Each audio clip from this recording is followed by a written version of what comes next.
ಇವತ್ತು ಇನ್ನೊಂದು ರಾಗದಲ್ಲಿ ಹಾಡುವುದನ್ನು ಕಲಿಯೋಣ.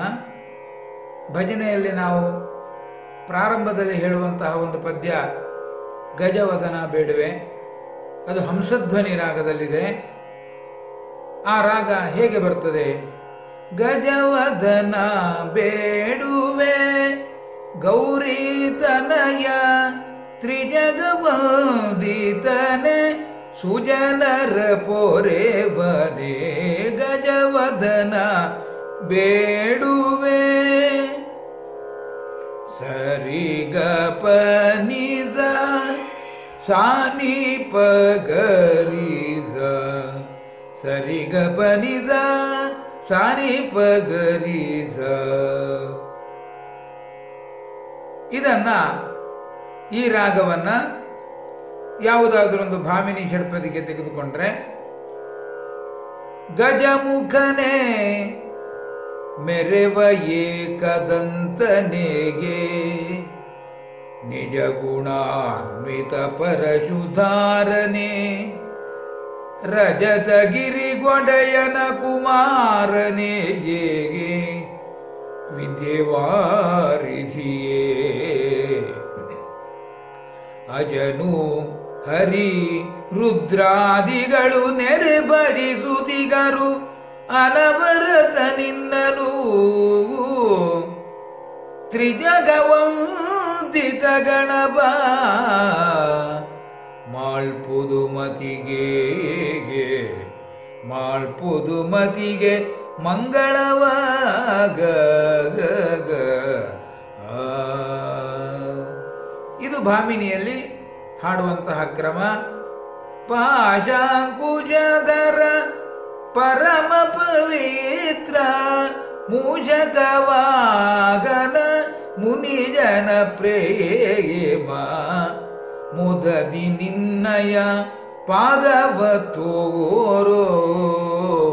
ಈ ಭಾಗವನ್ನು ನಾವು ಗಜಮುಖನೇ ಮೆರೆವ ಏಕದಂತನೇ ನಿಜ ಗುಣಾನ್ವಿತ ಪರಶುಧಾರನೆಗೆ, ಹೀಗೆ ಆ ರಾಗವನ್ನ ಭಾಮಿನಿಗೆ ಅಳವಡಿಸುವುದನ್ನು ಕಲಿಬೇಕು. ಹಾಗಾಗಿ ಏನ್ ಮಾಡ್ಬೋದು? ತರ ನನ ತಾನ ಆ ಪದ್ಯವನ್ನು ಹೇಳುವುದು, ಅಥವಾ ಅದೇ ರಾಗದಲ್ಲಿ ಯಾವುದಾರ ಆಲಾಪನೆಯನ್ನ ಮಾಡ್ತಾ ಮಾಡ್ತಾ ಮಾಡ್ತಾ ಬಂದ್ರೆ ಒಂದು 4 ಸರ್ತಿ ಹಾಡುವಾಗ ತನ್ನಿಂದ ತಾನೇ ಆ ರಾಗದ ಛಾಯೆ ಹುಟ್ಟಿಕೊಳ್ಳುತ್ತದೆ.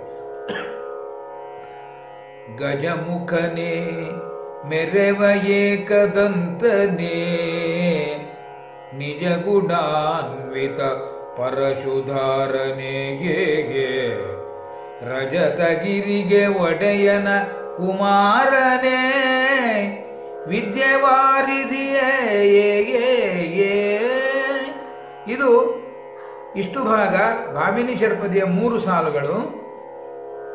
ಗಜವದನ ಬೇಡುವೆ ಚರಣದ ಮೋದದಿ ನಿನ್ನಯ ಪಾದವ ತೋರೋ ಸಾಧು ವಂದಿತನೆ ಆದರದಿಂದಲಿ ಎಂಬ 2 ಸಾಲಿಗೆ ಸರಿಯಾಗಿ ಬರ್ತದೆ. ಅದಾದ್ಮೇಲೆ 4ನೇ ಸಾಲನ್ನ, ಭಾಮಿನಿ ಷಡ್ಪದಿಯ 4ನೇ ಸಾಲನ್ನ ಏರಿಕೆಯಲ್ಲಿ ತಗೊಳ್ಳೋದು.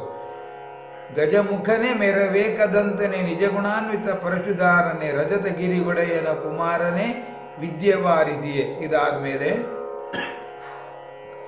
ಅಜನುಗರಿ ರುದ್ರಾದಿಗಳು ನೆರೆ ಭಜಿಸುತ್ತಿಗರನವರತ ನಿನ್ನನೂಗು ಪಾಶಾಂಕುಶಧರ ಪರಮ ಪವಿತ್ರ ಮೂಷಕವಾಗನ ಮುನಿಜನ ಪ್ರೇಮ ಅಜನುಗರಿ ರುದ್ರಾದಿಗಳು ನೆರೆ ಭಜಿಸುತ್ತಿಗರನವರತ ನಿನ್ನನು ತ್ರಿಜಗವಂದಿತ ಗಣಪ ಮಾಳ್ಪುದು ಮತಿಗೆ ಮಂಗಳವಾಗ.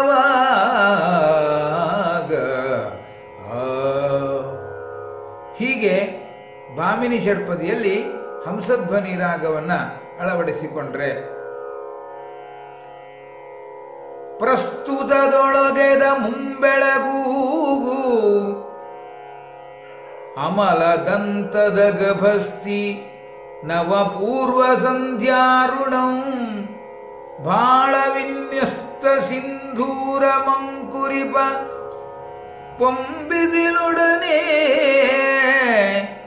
ಮೂಡುವೆಳನೆ ಸರಸವಾ ಮಸ್ತಕದುದಯಾಚಲದ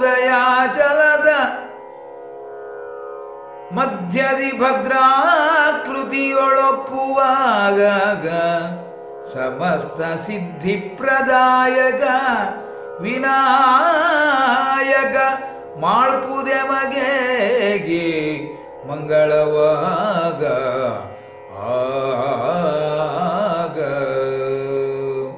ಹೀಗೆ ಹಂಸಧ್ವನಿ ರಾಗವನ್ನ ಈ ರೀತಿಯಲ್ಲಿ ಅಳವಡಿಸಿಕೊಳ್ಬಹುದು. ಗಿಳಿಯ ಮರಿಯನು ತಂದು ಪಂಜರದೊಳಗೆ ಪೋಷಿಸಿ ಕಲಿಸಿ ಮೃದು ನುಡಿಗಳನ್ನು ಕಲಿಸಿ ಆಲಿಸಿ ಕೇಳುವ ಪರಿಣತರಂತೆ ನೀನನಗೆ. ಇಲ್ಲಿ ಸಾಹಿತ್ಯದಲ್ಲಿ ಗಿಳಿಯ ಮರಿಯನ್ನು ತಂದು ಪಂಜರದೊಳಗೆ ಪೋಷಿಸಿ ಕಲಿಸಿ ಮೃದು ನುಡಿಗಳನ್ನು ಲಾಲಿಸಿ ಕೇಳುವ ಪರಿಣತರಂತೆ ನೀ ನನಗಿಷ್ಟೇ ಇರೋದು. ಆದರೆ ಹಾಡುವಾಗ ಗಿಳಿಯ ಮರಿಯನ್ನು ತಂದು, ನಾನು ಆ ಶಬ್ದಗಳ ಅರ್ಥ ವಿಂಗಡಣೆ ಆಗುವಂತೆ, ಸರಿಯಾಗಿ ಅರ್ಥವಾಗುವಂತೆ ಪದಗಳನ್ನು ಬಿಡಿಸ್ತಾ ಇದ್ದೇನೆ. ಗಿಳಿಯ ಮರಿಯನ್ನು ತಂದು ಪಂಜರದೊಳಗೆ ಪೋಷಿಸಿ ಕಲಿಸಿ ಮೃದು ನುಡಿಗಳನ್ನು ಕಲಿಸಿ ಆಲಿಸಿ ಕೇಳುವ ಪರಿಣತರಂತೆ ನೀನೆನಗೆ. ತಿಳುಗು ಮತಿಯನು ಎನ್ನ ಜೂಗೆಗೆ ತಿಳುಗು ಮತಿಯನು ತಿಳುಗು ಎನ್ನ ಜೂಗೆಗೆ ಮತಿಯನು ತಿಳುಗು ನಿನ್ನ ನಾಮಾವಳಿಯ ಪೊಗಳಿಕೆ ಇತ್ತು ಎನ್ನ ಜೂಗೆಗೆ ನಿನ್ನ ನಾಮಾವಳಿಯ ಪೊಗಳಿಕೆ ಇತ್ತು.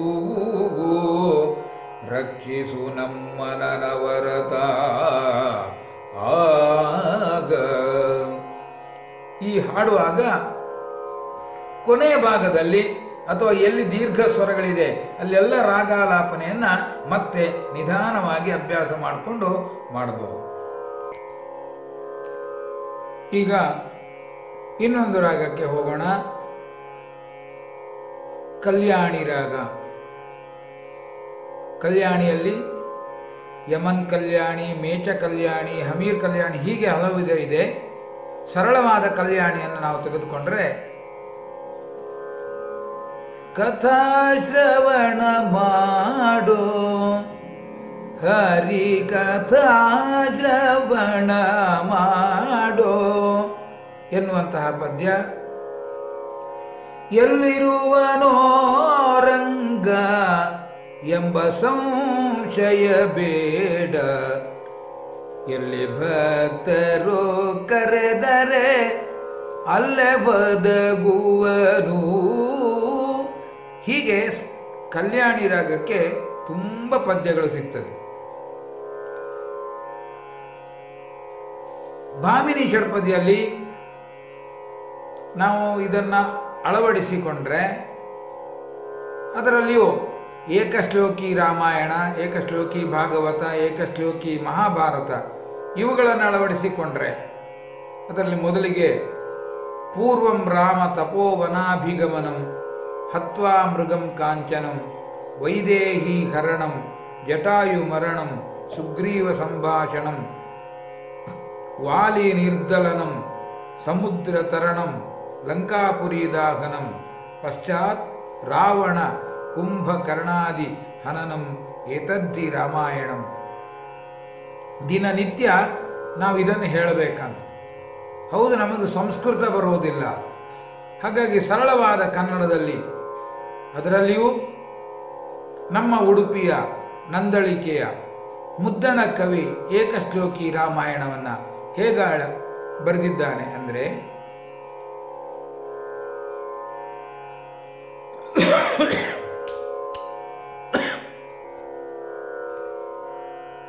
ಕಿತ್ತಡಿಯ ಜನ್ನಮಂಕಾದು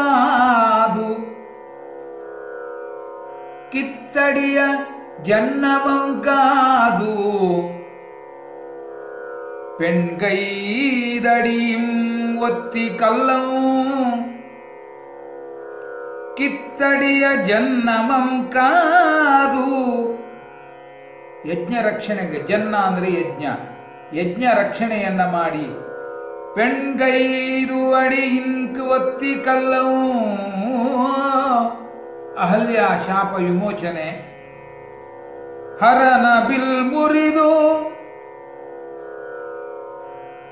ಜನಕ ಮಹಾರಾಜನ ಆಸ್ಥಾನದಲ್ಲಿದ್ದ ಶಿವಧನಸ್ಸನ್ನ ಮುರಿದು ಸೀತಾ ಕಲ್ಯಾಣವಾಗಿ ಬರುತ್ತಿರುವಾಗ ಭಾರ್ಗವನ ಒತ್ತಟ್ಟಿಗುಳಿದು ಪರಶುರಾಮರನ್ನ ಎದುರಿಸಿ ಅವರನ್ನ ಸೋಲಿಸಿ ಅಯ್ಯನಾಣೆಯು ಬಿಡದೆ ಅಡವಿಯಂ ಸಾಗಾರ್ದು ತಂದೆಯ ಅಪ್ಪಣೆಯಂತೆ ಕಾಡಿಗೆ ಹೊರಟ.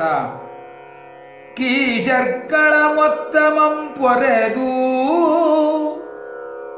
ಕೀಶರ್ಕಳ್ ಅಂದರೆ ಕಪಿಗಳು, ಅಂದರೆ ಸುಗ್ರೀವನ ಸ್ನೇಹ, ವಾಲಿ ಮೋಕ್ಷ, ಹನುಮಂತನ ಸಮಾಗಮ, ಈ ಎಲ್ಲ ಘಟನೆಗಳನ್ನು ಹೇಳುವಂತಹ ಕೀಶರ್ಕಳ ಮೊತ್ತಮಂ ಪೊರೆದು ಕಡಲಂ ಕಟ್ಟೀಗಿ ದಾನವರ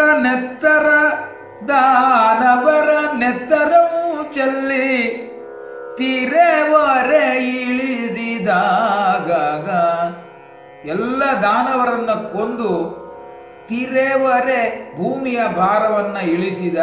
ತಿರೆವರೆ ಇಳಿಸಿದ ಜಸಮಂ ಪೊತ್ತ ಭಾರಗೆ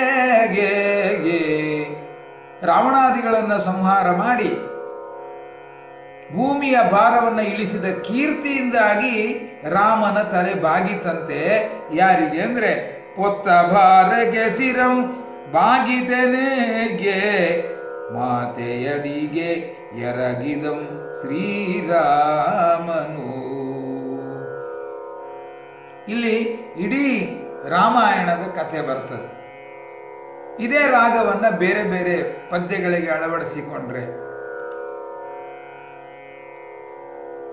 ಗಿಳಿಯ ಮರಿಯನು ತಂದು ಪಂಜರದೊಳಗೆ ಪೋಷಿಸಿ ಕಲಿಸಿ ಮೃದು ನುಡಿಗಳನ್ನು ಕಲಿಸಿ ಲಾಲಿಸಿ ಕೇಳುವ ಪರಿಣತರಂತೆ ನೀನೆನಗೆ ತಿಳುಗಿ ಮತಿಯನು ಎನ್ನ ಜುಗೆಗೆ ತಿಳುಗಿ ಮತಿಯನು ಎನ್ನ ಜುಗೆಗೆ ಮೊಳಗುವುದದಿ ನಿನ್ನ ನಾಮಾವಳಿಯ ಪೊಗಳಿಕೆ ಇತ್ತು ರಕ್ಷಿಸು ನಮ್ಮನು ಅನವರತಾಗಗ ವಾರಿಜಾಸನೆ ಸಕಲ ಶಾಸ್ತ್ರ ವಿಚಾರದುದ್ಭವೆ ವಚನ ರಚನೋದ್ಧಾರೆ ಶ್ರುತಿ ಪೌರಾಣದಾಗಮ ಸಿದ್ಧಿದಾಯಕಿಯೇ ಶೌರಿ ಸುರಪತಿ ಸಕಲ ಮುನಿಜನ ಸೂರಿಗಳಿಗೆ ಅನುಪಮದ ಯುಕುತಿಯೇ ಶಾರದೆಯೇ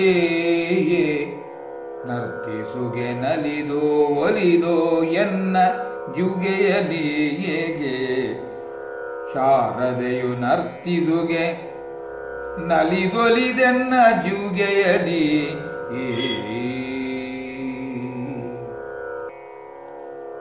ಈ ಹೊತ್ತಿಗೆ ಹಂಸಧ್ವನಿ ರಾಗ ಮತ್ತು ಕಲ್ಯಾಣಿ ರಾಗವನ್ನ ಬೇರೆ ಬೇರೆ ಭಾಮಿನಿ ಷಟ್ಪದಿಗಳಿಗೆ ಅಳವಡಿಸುವುದು ಹೇಗೆ ಅಂತ ತಿಳಿಸಿಕೊಟ್ಟಿದ್ದೇನೆ. ಇವತ್ತಿಗೆ ಇಷ್ಟು.